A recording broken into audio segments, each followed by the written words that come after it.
Sure, Shannon, whatever you say. Fine.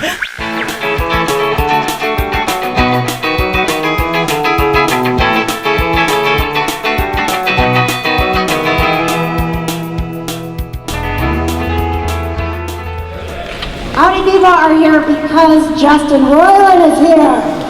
Okay, all right, I want you to make some noise. Put the hands down, or well, actually throw the hands in the air and make some noise. Because we are about to begin. Let's do this, Justin Roiland!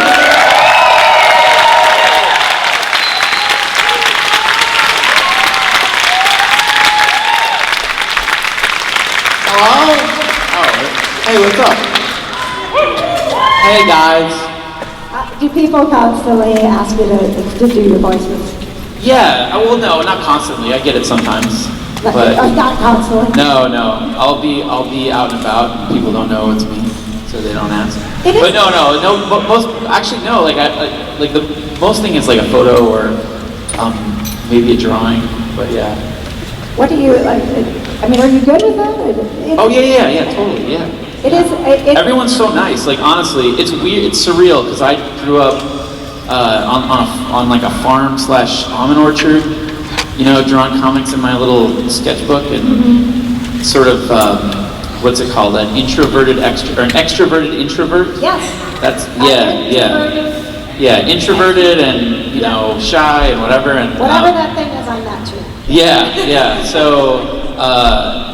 But everyone's super nice, so I don't mind. Like it's weird. I kind of hide. I got into an industry that was designed to hide behind drawings, basically. Yeah. You know what I mean? Like instead, you know. So I never thought I would ever be. My face would be recognized. Yeah. And then I became friends with some YouTubers, and that sort of changed that whole situation. But anyway, but no, it's great though. Everyone that's ever recognized me out and about has been incredibly nice and like just I've never had a mean person come up to me and be like, "You're fuck you" or whatever. I don't know why they would do that because I keep to myself. I'm pretty like whatever, but yeah.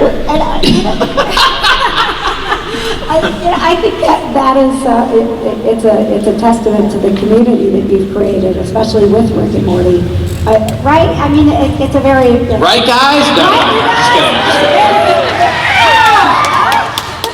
I feel like anytime you start talking about Rick and Morty and someone lights up and they're like, yeah, I watch Rick and Morty. I mean, that's a wonderful thing about all of our fandoms is having that thing in common and having the social media and YouTube that's kind of brought us... Do you guys all watch Farscape? 2 people. 3 people. Man, Farscape inspired me so much. You guys should all watch it. It's so good. Is Farscape, where can we watch it? I guess someone just said it's on Amazon Prime, but I honestly have no clue where it's at, but it is so good. It's like just a good sci-fi show. It's a good sci-fi show. Wow. With a lot of weird Muppet characters, because the Jim Henson Company and Brian Henson like did all the weird creatures and they're amazing. But yeah, that was a big source of inspiration for me. Ren and Stimpy was too, right? Yeah, Ren and Stimpy was a big source of inspiration. I was a little kid and I was like, where are the new episodes? So now I like don't think I don't know how you feel about where are the new episodes. Because I mean, if anyone remembers, like Ren and Stimpy was notoriously late on new episodes. I remember the first season dropped and it was just like, whoa, this is amazing. And every night we turn on Nickelodeon on Saturday night and it'd be the same rerun. And I'm like, fuck. Yeah. Sorry for swearing. Yeah, it was such a bummer. I was like, no, come on, I've seen this one 8 times or 100 times, depending, you know. Anyway, yeah. So I'm sorry that it takes long for us to make Rick and Morty. Carmen and I. Yeah, season 4, November. We're only 4 months. Is that right? Yeah. Someone do the math here. Yeah. 5. We're 5 months. Sorry. How many people were prepared to ask, when are we going to get season 4? Before November. The announcement, because when I saw the announcement, I thought, Justin was like, somebody better get that announcement out and tell these people, everyone in Indianapolis is just going to have my head. Yeah, November. It's a good season. It's coming together. It's we've got a good little arc and a bunch of crazy episodes, and I feel really good about it.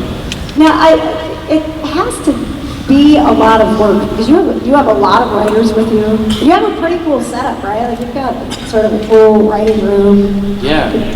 Creative vibe going on. Yeah, we have a ball pit. Just kidding. we don't have that. That'd be cool if we did.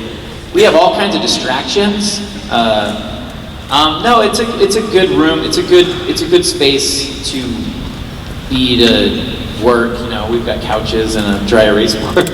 Yeah, the things you need to brainstorm a plot. You know, but it is tough when you can't just sit down. I think it really everybody that attends these conventions has some sort of creative side to them. We're here to express ourselves, and when someone says create Tuesday at 4. It's hard. That's hard.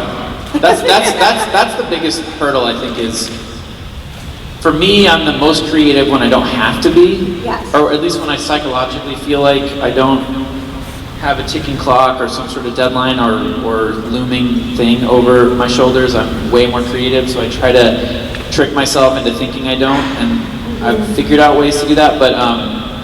But yeah, the biggest thing for people that are creative, I think, especially who haven't broken in to any sort of fan base or they don't have a foot in the door, is to just create a lower bar to jump over. And what I mean by that is don't say I'm going to write a 90-minute movie as my first thing, or I'm going to write a Stephen King length book as my first thing. Like say, no, I'm going to write a tiny 2-minute short, or I'm going to write a 2-page short story, and try to follow like Joseph Campbell's story structure and with a beginning, a middle, and end, and think about the emotional core, the emotional arc. Who's the protagonist? What are they feeling? Is it relatable? Like think about all that stuff and fail a bunch of times. Like write your first one that's 2 pages long and have it be horrible, and a year later you'll look back and read it and go, oh, that was horrible. You know what I mean? Like that's the best advice I can give anybody, because when I was young and I was starting out, I broke all those rules. I was like, I'm gonna write a movie, my goals were way too lofty, way too ambitious and unachievable. And I met Dan Harmon and Rob Schraub, and those guys were mentors to me, and now Dan's my partner on Rick and Morty, everyone knows, and he's one of the best human beings, people I know. It's like a brother to me, and he sort of taught me this thing, which is like, make things you can make. Like don't fool yourself into thinking you can complete some astronomical accomplishment. So set the bar low and allow yourself to make stupid things that suck.